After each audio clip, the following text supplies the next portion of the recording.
Welcome to a rather subdued episode of the Rundown from Down Under. It was a tough day to be a fan of the Giz. My name is Buddy Pulley, joined, of course, by my co-host Seth Dolby. Seth, how we feeling? We're a little down, but Shane did Yeah, win 2 races previous to this, back to back, so it can't be all that upset I ultimately. look, man. You're only as good as your last week, and I'm pissed. Let's be real. It's fair. This is the kind of weekend that Shane, I feel like he kinda needed to have at some It's point. it's shocking that it took this long to happen, Yeah, and and Iowa of all places. Weird. yeah, especially I think it was like I guess I wasn't surprised with, kind of the way it happened, I was kinda surprised, but to be fair, I don't think he'd run on a freshly repaved oval yet. Yeah, I guess Since not. he Yeah. didn't run on Wilkesboro and Maybe if, we would have, gotten off the damn couch and fielded a car for him in the All-Star race, maybe he wouldn't have had this problem. quite Wild possibly, concept. I'm quite still possibly. upset about that. Yeah. Shane, I'm sure you all know, obviously he had a rough weekend. He crashed the car in practice, had to go to a backup car. The whole livery changed. I changed it to livery instead of paint scheme. I figured they understand it better. But he And was it's a driving an better all word white. now anyway since none of them are paint anyway, Yeah, so that's very true. Yeah. Um, it sucks because, if he would have been able to keep it out of the fence in practice, he would have started second in the race, judging for the qualifying getting rained out. But of course, qualifying got rained out. But since he crashed the car, he had to start in the back, and it was he ended up wrecking the thing. But I mean, he was making progress before he did it. yeah, he had moved up from 37th to 25th, I believe, correct? Yeah, yeah, and he had fought back from a lap down to do so, and it seemed like he was really getting a handle on it. And I mean, it was such a tough race yesterday for everybody. I mean, who knows if he would have ended up, um, you know, blowing a tire towards the end of it or what? Yeah, but, like, you could definitely tell he was, like I feel like you could tell he was feeling it because he clearly got on the throttle very early, Yeah, like, definitely obviously, it ended up being a little too early, but probably not way too early, like, it probably felt okay, and then all of a sudden it's coming around on him, and he didn't obviously, a lot of guys don't learn or they don't know until they do it how to really kinda save a car on an oval. Turning it back to the right usually doesn't work unless you're a Kyle Larson or someone like that, um, and yeah, that's kinda what happens. It oversteps on you, and you end up collecting another guy, and you end up face first in the wall, and it happens. It's gonna happen to everybody. It's gonna yeah. happen to Shane a couple more times, I'm sure, because that's just kind of the I nature of it. fucking hope not. No? Well, I I mean, f- obviously, I don't hope it'll happen. I'm just saying it'll probably happen again because the likelihood of it happening is high. yeah, yeah. I mean, I don't know. It was just it's one of those things. It's like, yeah, I kind of expected it to happen eventually. But I'd gained so much confidence in the man that like he had, like I said, he you know hadn't finished worse than hadn't crossed the finish line worse than 20th. Hadn't had a wreck all year yet. He had completed basically all the laps. Um, and it was just a rough all around weekend for him. And it's especially a shame because it felt like to me at least, and I don't know, you don't know how the race would have gone, but it was what lap 88, and he had Yeah. already gotten his lap back and was already making a run towards at least the top 20. And for Shane, that's been a kind of a good, a good marker for him is getting to the top 20. I mean, because that's kind of what he's, settled into. And it felt like, he was getting there quicker than he had been in previous races. And, we saw these shorter ovals. He was very good at Richmond. He was obviously finished top 10 at Phoenix. And he finished, had a top five car at Martinsville. I felt like that this could have been a race where he capitalized on other people's mistakes and finished in the top 10. Yeah. I mean, basically, short of him having a tire issue like AJ did, then yeah, I think he probably would have ended up Yeah, 12th to 15th in this race, or even better if other people have a lot of issues, which obviously they did. So yeah, I think that's where he was headed. And I, like I said, it's just kind of it's one of those things that was bound to happen yeah. for Shane at some point, and it's it was this week. We're working on getting some pieces off that car, off the primary. Yes. Yes, we're I working mean, on it fuck, to I'd be. take the nose off the I mean, backup. yeah.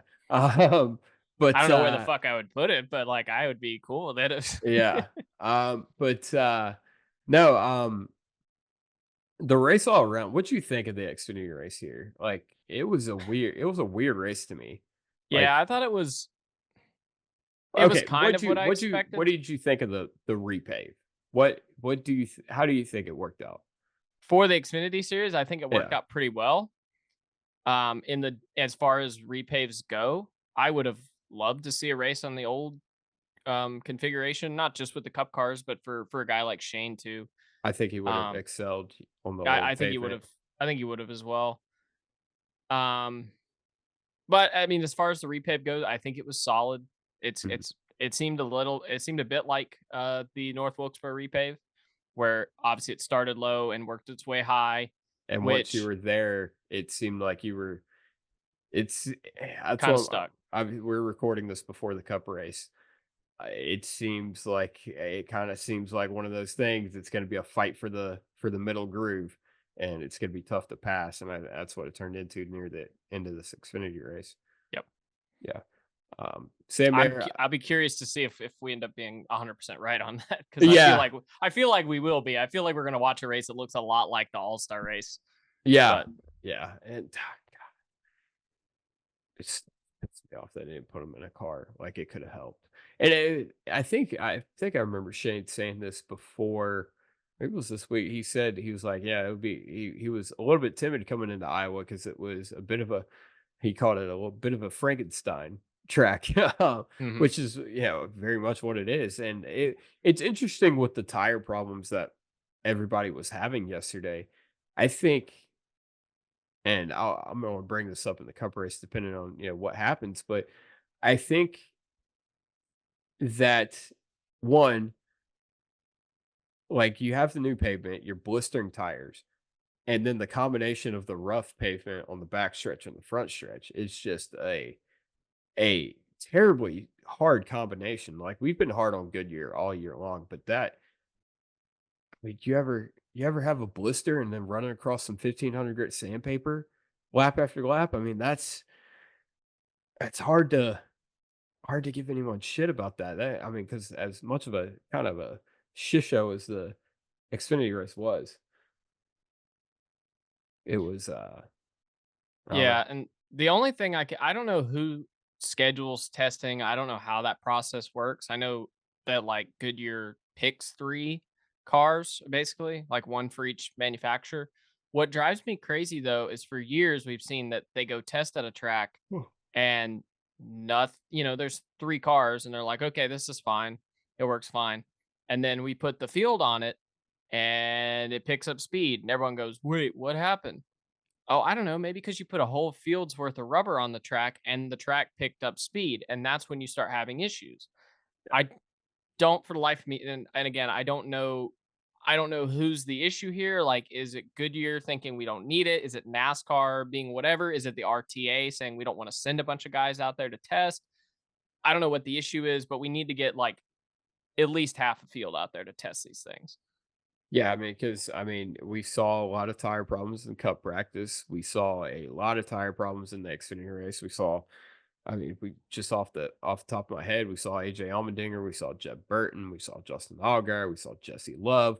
And then, we all stood up and collectively cheered. Austin Hill also had a problem. Shout out to him. Obligatory. Fuck Austin Obligatory Hill. fuck Austin Hill, dude. He said he Shout wouldn't out be to Cook seeing. Virus for engaging with that on Twitter for me. Yes. Yeah, he said before the race that he wouldn't be seeing Shane. And you know what? He wanted to be back there with him, I guess. He wasn't too far from him in the finishing order, huh? I laughed when literally the lap before Shane wrecked, I kind of laughed because I saw that he moved up to 25th, and I think at that Austin point Hill had Austin Hill, fallen down to 15th or 18th or something. Yeah. yeah, and I was just like, oh, they're about to see each other here in a minute. Yeah. Like, Yeah. it's just what's funny to me is that I think I basically tweeted something like this yesterday, but it's like Austin Hill's sitting there talking shit about a guy who has as many non-play oval wins this year as he does. Yeah. And Austin Hill's been doing this his entire life. He's been doing oval short track Yeah. racing his entire life, and he still has just as many wins this season at that type of track. Dude, holy shit. How about you go try be a champion at this level first, Yeah. and then pick up and move somewhere else that's totally different. Different place, different style of racing, different standards for driving, Yeah. whatever. And you go do it. You go adapt, and you go. How about you go win in your first season too? Like, I don't care what type of track it Yeah. was. You go win. Well, your first 2 seasons actually, if we're Exactly. going to count last year. You go I do mean, that. yeah. I mean, is Austin Hill going to go out there? Say, yeah. Say supercars or something went to an oval. Is Austin Hill going to go out there and win? Fuck no. Absolutely not. I would highly doubt. Maybe if it was like a super speedway type oval, maybe. And he had the best car Yeah. No. because he's had the best car at all these races. He'll learn. He'll learn. I No, mean, he won't. well, he'll see. He might not learn. He'll see. That's true. Um, for sure. Yeah, let's take a look at the top 10 from the Xfinity race at Iowa, where Sam Mayer took the victory over Riley Herbst. Taking a look at the top 10 finishers from the High V Perks 250 at Iowa Speedway, it was Sam Mayer grabbing his second victory of the season over Riley Herbst. Comes home second, one of his best results of the year. Corey Heim looked to have a very fast car early, but had to come from the back. He comes home third. Sammy Smith at his home track comes home fourth, and it was Sheldon Creed with back-to-back top 5 finishes coming home in fifth. Cole Custer came in as the points leader. He comes home in the 6th position. Matt DiBenedetto comes home 7th. Chandler Smith, he won stage 1 and stage 2. Looked to have a dominant car, but wasn't be enough. He comes home in the 8th position. Ross Chastain finishes 9th, and Daniel Dye with one of his best finishes of the season in the Kaulig 10 car. He finishes 10th. So obviously, Sam Mayer takes the win, his second win of the year, tying his win total to Shane Van Gisbergen's. Yeah, if you look at the top 10, a little bit of an oddball top 10 to say the least. I mean, that's another thing that kind of frustrates me a little bit is that Shane just could have made it to the end of the damn thing. It's probably with attrition and everything and the aforementioned tire problems, he probably would have had a great run. But sometimes just gotta bust your ass. Yeah, I think we covered that one already. I don't Yeah. really. Yeah. Yeah. It's I don't know. There's not much to say, man. We got about 100 laps total this whole weekend. And with that, so I don't know. We'll go on to where are they going next? I guess there's Nashville. No, not New Nashville. Hampshire? New Hampshire. How do we think Shane's going to do in New Hampshire? I think he might do okay at New Hampshire. New Hampshire's just kind of like a big Martinsville, and he That's did pretty kind of good at what I was thinking. Martinsville. Yeah, So I'm thinking 12th. 12. I like it. I like That's it. my It's a guess. solid number. Mhm. Solid number. 12th. We're looking at that. The only thing I think that could get him a little bit would be driving down to the flat part in the turn. Maybe bust his ass doing that, possibly. Because it's like I can't think of anything else we do where it's like totally flat in Phoenix, one dude. spot, and then Phoenix is like that. I didn't see him go to the dogleg at all. Oh, well, no, I mean, like, turn 3 and 4 at Phoenix. You get off camber using the inside lane to turn. It's the same kinda thing. I mean, because Is it that flat? yeah, Is it? Okay, yeah. maybe. That's what made Kevin Harvick so good at New Hampshire and Phoenix was the fact that he could wrap the bottom and use that to make the car turn. I think Shane will adapt to that well. I think he'll adapt to it. I just think it'll take a while. Yeah. I mean, It's New Hampshire's a bitch to get around Yeah, I mean to it begin is. with. And you enter going so fast. Yeah. Um I mean obviously we had such problems there at some point in time where we thought it was a great idea to put plates on. Well, So I think that was obviously in response to a well, lot of yes, obviously, a lot but of deaths happening. still, I don't think that was a, very quick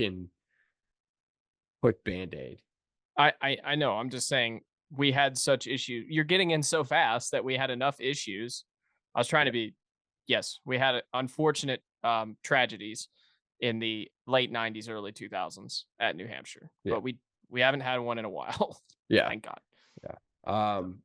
Other than that, I mean, that's all we really had for Iowa. A really ho hum weekend. Obviously, first Shane's big blunder of the season, but you'll have that in big time stock car racing. We do have a video of the week. It was submitted by Rowboat 899, and that's Rowe boat 899. He commented on our last week's episode, and if you guys want to leave a video for our video of the week segment, you can leave a comment on this video.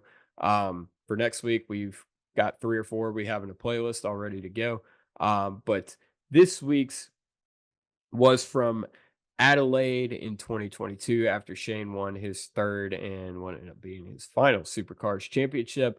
It was basically just a video of his burnout, and I think Seth and I both were were pretty fucking impressed by it.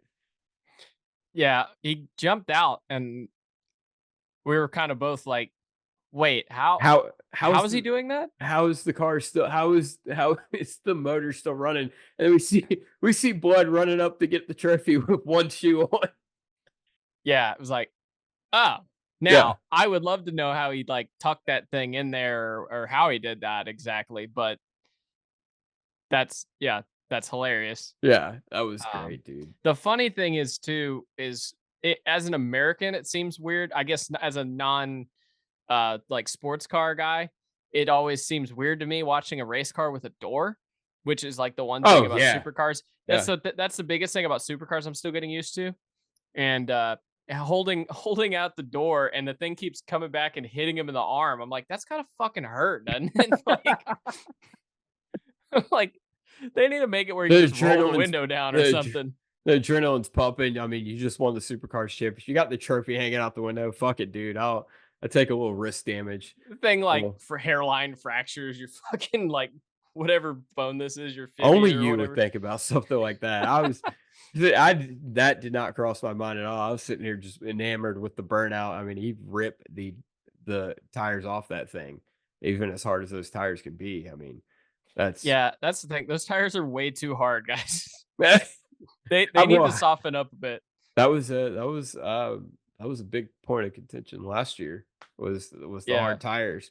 But yeah, it's interesting to me. It's like I feel like a burn the concept of a burnout was very much an Americanized thing that we didn't see until the early 2000s here. And now it seems like I see it definitely more in supercars than I basically see it anywhere else, other than NASCAR. And it's good to see Shane is I don't know. I haven't seen too many other supercar burnouts, but Shane seems to have them down pat, as I would believe you would with as many wins as he had. Yeah, now I'm curious. So I just watched my first full supercars race yesterday, and I Beth didn't got watch it super live. view. I did. I got Superview and I Yep. watched my first ever supercars race. It was the race 1. I haven't watched race 2 yet. I'm holding off on it, so if I get bored at work this week or the cup race tonight is just the worst thing I've ever seen, I can pull it up then. Um but yes, I'm curious and I probably could Google this, but sometimes Google's weird. So, what are the engine rules in supercars? Like how many like do you have to run an engine a certain amount of times or what like in NASCAR now you have to run it like what 3 times. I think In it's three. Yeah. IndyCar you have to run it a certain amount of miles. And then sports cars are weird because there's different rules for endurance racing and whatever. But so I'm curious about that one. It would seem like I think every sport, every motorsport seems to be Is trying there to any is there any sort of BOP in supercars? That's kind of something I I've think wondered I too. think it all is. Really? Okay. I think based off something I'd heard from Shane talking about taking them all to the dyno and making sure they're all predict your performance wise the same, but Interesting. still Okay. sound like Yeah. Mustang engines or Camaro engines or whatever. Huh. All right.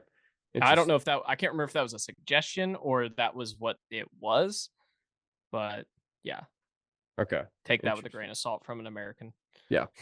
Um, Other than that, video of the week, that was a fun one. I like that. For sure. That was a pretty impressive burnout. Obviously we've always only thing I can compare it to in NASCAR is like Kyle Larson when he sticks the steering wheel out the window when he's won some races before, which adds up. Yeah, which I'm pretty sure he's not supposed to do anymore or something. Does NASCAR like didn't like it or We're something? dumb. Yeah, Yeah, we're NASCAR. we'll tell you what, NASCAR's a bunch of dumb We don't Americans. give a fuck about pit road safety, but God forbid you take your steering wheel off as the only car on track doing a burnout. Exactly. Yeah. Other than that, that's about all we had for this week, right? Yep. A little abbreviated edition of the rundown from down under. We do have a fun video on our page right now. It's part one of an interview I did with a good buddy of mine, Jeremy Taylor. He actually works at College Racing. He works on Shane's cars and in the shop with them. And we did an interview with him. And if you guys are interested in how to get into NASCAR or what the journey's like to make it to the top level of the sport in any sort of aspect. Obviously, he's a fabricator slash spotter. Um, it's a great interview that I think anybody can take something from. Part one we put up this week, and then part two will be up next week where we get into more of the nitty gritty, things about current day NASCAR and stuff. So I think it's something that if you're learning about NASCAR, it's definitely going to be a beneficial interview to listen to for sure. So go check that out. It's on our